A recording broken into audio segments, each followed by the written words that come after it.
Welcome back to another episode of Through the Roof, a consumer-focused podcast where we talk about all things metal roofing. I'm your host, Mason Burchett. I'm here with Blake Gibson and Shannon Clark.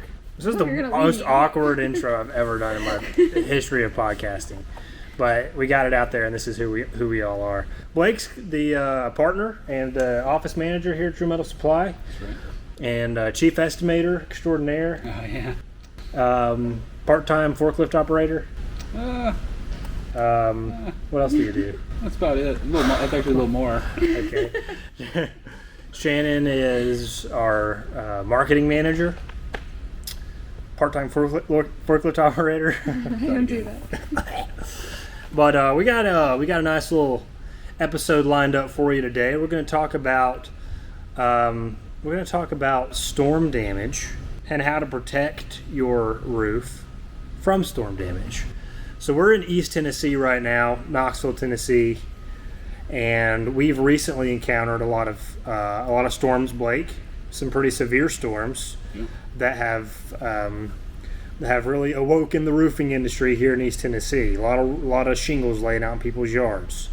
And Shannon is from the Midwest, where there's always storms. So this is something that she can personally relate to as well, I'm sure. But Blake, talk a little bit about, get us into the conversation here with the kind of storms we've been encountering here and what people are seeing happen to their roofs.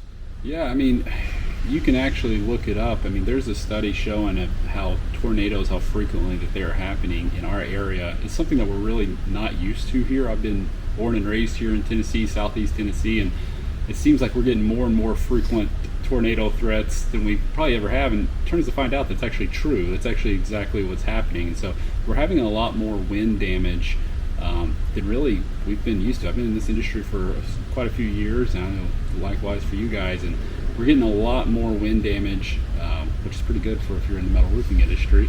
It leads us to a good conversation to be able to have regarding metal versus asphalt in the wind. Yeah, in the wind. Yeah, I mean, I've heard that Tornado Alley is shifting.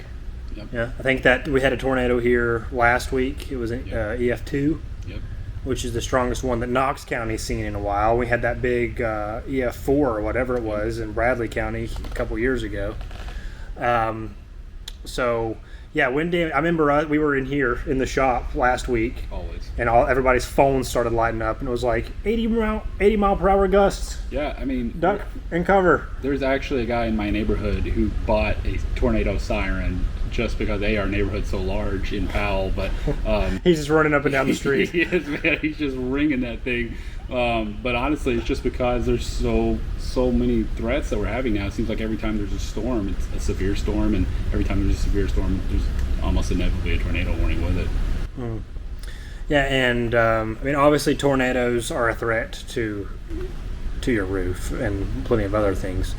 But beyond just tornadoes, high winds in general are a threat to your roof. There was a tornado that touched down here, but the high wind gusts that we experienced in the area, Shannon, were detrimental to a lot of people's roofs. They're all over the county and surrounding counties. There have been a large number of people that have experienced roof damage just from high winds in general. We're talking 40 mile per hour winds. I mean, we're a little biased, but it's also we're at the foot of the mountain, so we're getting a lot of people coming in from Maryville, a little bit closer to us, but a little bit further away than I guess we're used to seeing. It is. We're having those winds coming straight off the mountains, straight into these valleys, and man, they're over 50 mile an hour winds, just things that we're not used to seeing around here. That people are now calling in, and a little bit more technical questions are coming from homeowners for sure regarding wind uplift on their roofs. How what's storm season look like in Iowa? It actually hasn't been that bad this summer, okay. But I mean, we have had weather like following your guys'. So like right after you'll have like a storm, we have had storms, but they just haven't reached tornado level, which we have had. Right. Sure. Typically we would have. So, sure. But the winds have still been up like that. So it would be the same kind of situation for everybody back there, just without the tornado. Yeah, well, and we'll make this clear. You don't have to have a tornado to be concerned about your roof. For sure. Like I was saying, there's plenty of surrounding counties that were seeing 30, 40 mile per hour winds, and they woke up the next morning and there's shingles in their yard. Right. And so let's talk a little bit about that.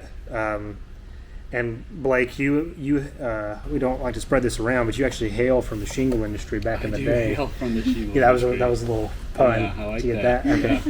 Yeah. So you definitely know about this. But when a homeowner wakes up the day after a storm and they go out in the yard and they pick up a couple of shingles and they think, ah, crap, a couple of shingles must have flew off the roof.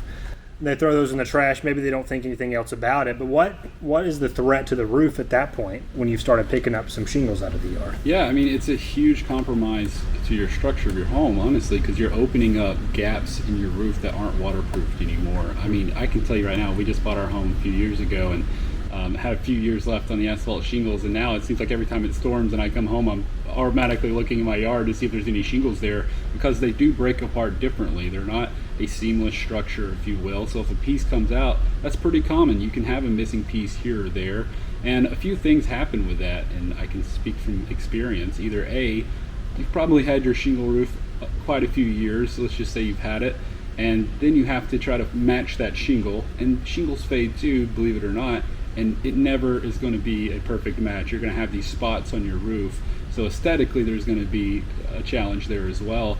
But yeah, you're going to open up your substrate basically to risk of water coming in, damaging your if you have decking, it'll damage your decking. Basically going to come through to your home, your sheetrock. I mean, this is classic what we see. If you have flashing around your roof, or maybe you didn't, codes were different, especially in our area when most of these roofs were put on.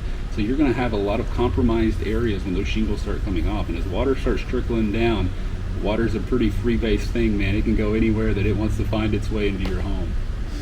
Yeah, and the problem with a roof leak is by the time you discover it, it's probably already done a lot of damage. If it's to the point where it's visible in your home, then it's, like Blake was saying, it's probably traveled a long way at that point. And something else to talk about with shingles is shingles are very hard to see if they're being compromised until it's really too late. Hail damage you can see kind of as it happened.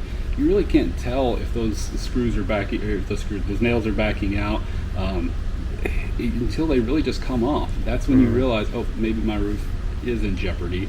Well, it's too late now. You have basically your substrate exposed. We had a hailstorm a few years ago when I worked in insurance, actually, and when that You worked storm, in insurance? Yeah, I did actually. And we'd get all of these claims for replacing the entire roof because some regular shingles were damaged. So if people had metal roofing, it would have maybe been a different story. Yeah, I mean, how many times have you been driving after a windstorm, Mason, in a neighborhood? And I mean, you live in a neighborhood, I live in a neighborhood, right? Subdivision. Like, how many times have you been driving after a windstorm? You can see shingles maybe that have fallen off, or see them in the yard. How many times do you see a whole panel off the roof in the yard? Right. Yeah, that's a good point. It doesn't break apart the same way. Yeah, so let's kind of talk about some of those differences. I mean, and you briefly mentioned this. We'll throw this in there. Another threat, especially to shingle roofs, is damage from impacts that you might not see, especially if there's twigs start flying around, branches start flying around in high winds, or if there's a hailstorm. Obviously, it's giant chunks of ice falling from the sky. You can suffer damage to your shingles that maybe you don't even see, from the ground. For sure. But you might have entry points into the substrate where the shingles have gotten cracked or damaged, and water's actually leaking into the substrate of the roof, and you might not even know it.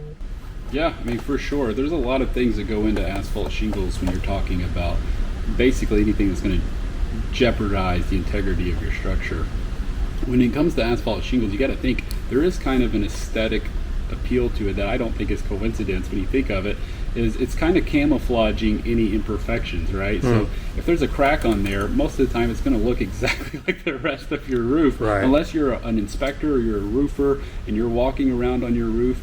you're probably not going to notice anything until it's too late. This is why door-to-door asphalt shingle guys, what they'll do is they'll actually walk in your yard. I've done it, I know. And they'll say, I think there's some damage there. They'll knock on the door, they'll go up, hey, can I look at your roof, re-inspection, and they're going to find all kinds of stuff on your roof. They'll circle it, they'll take pictures, they come back and say, did you even know that this was happening? And they're going to say, no, I didn't. Hey, there's probably a chance you might have decking damage at this point, and they'll go in your attic and they'll show you.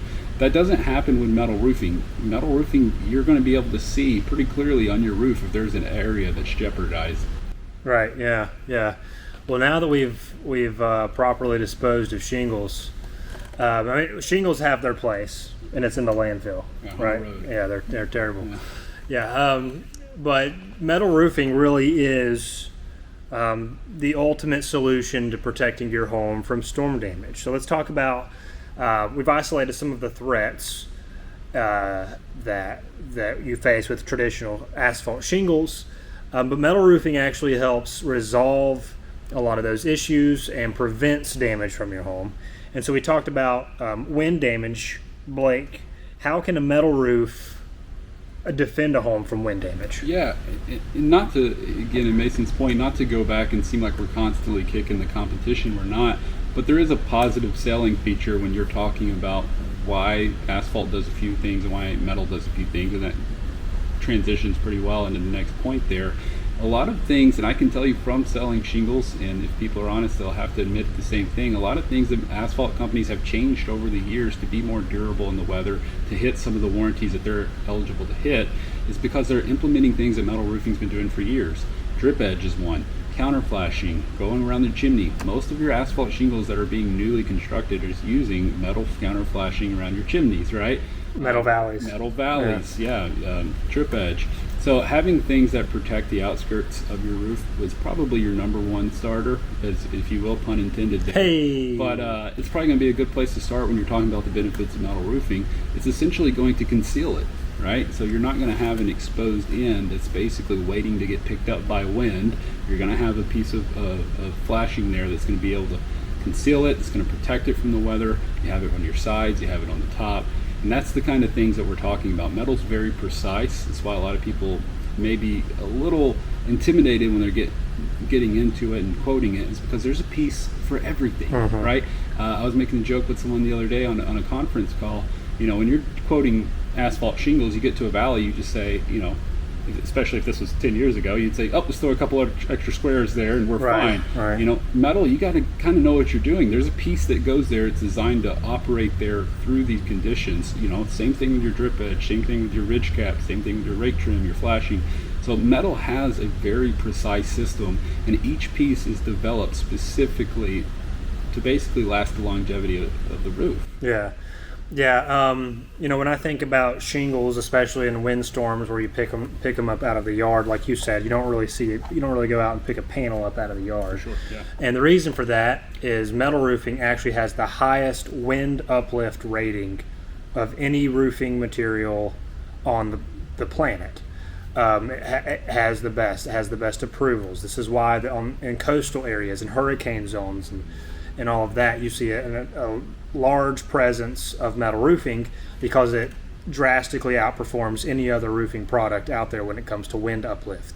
Where on a shingle or several other roofing systems, you've got wind entry points. I mean, shingles are literally flapping in the breeze up there. Metal roofing is secured completely to the roof deck. It has ancillary trim pieces that Blake was just talking about that block wind entry points. And then even with the static uplift that occurs as wind flies over the roof deck, similar to the way that wind operates on the wing of an airplane, that static uplift, when metal roofing has the highest resistance to that static uplift compared to any other roofing material on the market. So when it comes to defending your home against wind, there's really no comparison. I think it's fair to say, because there's going to be somebody that watches this and they're going to say, I sell this, I'm not going to name any name brands, I sell the shingle, and they can also say they're Miami-Dade certified. Mm-hmm. And that is true. It is important to say that there are shingles out there now that are on the high end that can get the same rating of wind resistance. But it's also true that they're doing that by utilizing these pieces that we're talking about that metal's been doing for years. Right. Yeah.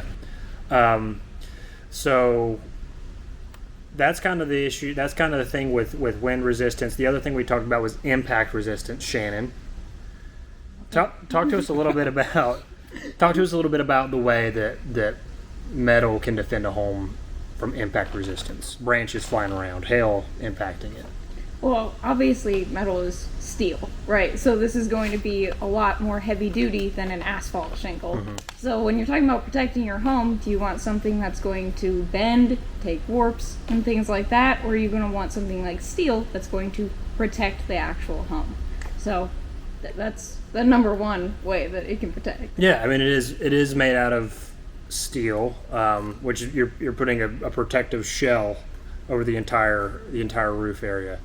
And again, with ratings, this isn't just us being biased because we sell metal. There's a reason we choose metal, chose to start a metal roofing company, and that's because we really believe it is the best product. And metal roofing, time and time again, has been independently tested and shown to have the highest impact resistance rating of any other roofing material on the market. Underwriters Laboratories conducts these tests, independent testing firm, and it is a pretty rigorous test, UL 2218, and it metal roofing outperforms the best. And so this is one of those scenarios, Blake, where we were talking about maybe you've got branches that land on the roof, on your shingle roof, hail impacts your shingle roof, you might get cracks that you're not aware of. Yeah. Metal roofing is going to operate a lot differently under those conditions. For sure. And it's fair to talk about, too. I actually had a dear friend of mine that's a contractor in the area. He was asking me about the hail warranty, and I was explaining it to him. The hail testing, excuse me, not the warranty. But as I was explaining it to him, he's like, oh, but it's still going to dent, right? Like he was under the impression maybe it meant that it's not going to dent. It is going to dent if it gets hit hard enough, right? Like that's a fair point. But to keep in mind, let's go back to the initial point that we were making about basically damages that are sneaking their way into your home before you realize it. Yes, it is going to dent. Is it still going to function? Absolutely, it's going to function just as well. But more importantly, I can tell you this personally from someone that sold shingles for a lot of years. It's a lot easier to show your inspector a hail mark on a metal roof and say that's clearly from hail. You can see it everywhere. Than going up on an asphalt roof and circling these areas. It's kind of hard to see, to be completely frank, and then convincing them that that's hail. The conversation's a lot easier to have because they can say, well, that could be from anything. That could be from a branch. That could be your kid threw a frisbee hard enough, right? When you see a metal roof, a steel roof that's been dented, it's noticeable, and it's really a lot. It's going to be a lot easier to be able to convince the insurance person, hey, is it still functional? Yeah. Is it aesthetically obviously damaged? Yes. Right, and that's the key part, is that it's still functional, and especially when you have big storms that go through a region like what we had here in East Tennessee recently. Everybody's filing roof claims. Everybody's filing a roof claim, and so then you've got a backlog of when roofers can actually get to your job. And if you've got a big gaping hole in your roof, you've got to try to keep it tarped. And it's summer and fall in East Tennessee, which means another storm is probably going to come by in a week and a half after that last one went through. And you're going to be retarping your roof again. You're going to be trying to keep your roof sealed while you're waiting for a roofing company to be able to actually repair it. Like you said, with a metal roof, okay, maybe you get some damage that's aesthetically unappealing and you still need to get part of it repaired or replaced, but the odds are your home's still going to be protected. And if it takes a while for that part of your roof to get repaired, at least it's still protected and you're not fighting water damage. Your roof's going to be okay. You're not up there every day after you come home from work fixing the tarp on your roof. So think of it, if your car gets dented up in a hailstorm and the shop's backed out, you can still drive it to work. Right. Yeah. She'll still drive. Yeah. The old house will still drive. So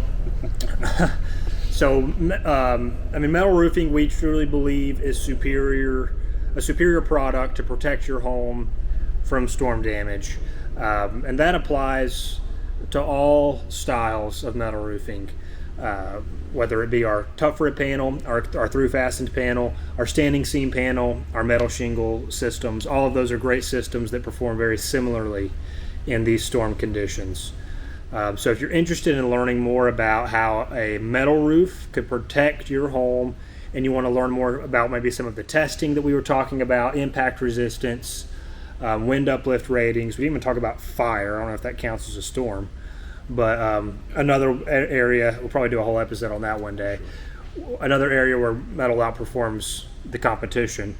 Hop onto our website, truemetalsupply.com. Shannon has painstakingly added an enormous amount of information to all of our product pages, and you'll learn a lot. You'll learn a lot there on the website. You can read what tests are performed, what they mean, and all of the testing that these products have gone through to get the ratings that they've got. So that's truemetalsupply.com. And we really appreciate you listening to the podcast. Shannon, it's good to have you back in God's country down here in the South. Thank you. Glad that there's not a storm this week. Yeah, well, don't hold your breath. And Blake, thanks for joining us out in this extremely hot warehouse, and our soundboard's going off. So this was good timing. This is the most I've ever spent. Yeah, we're sweating. So thanks for listening, and until next time, buy a metal roof.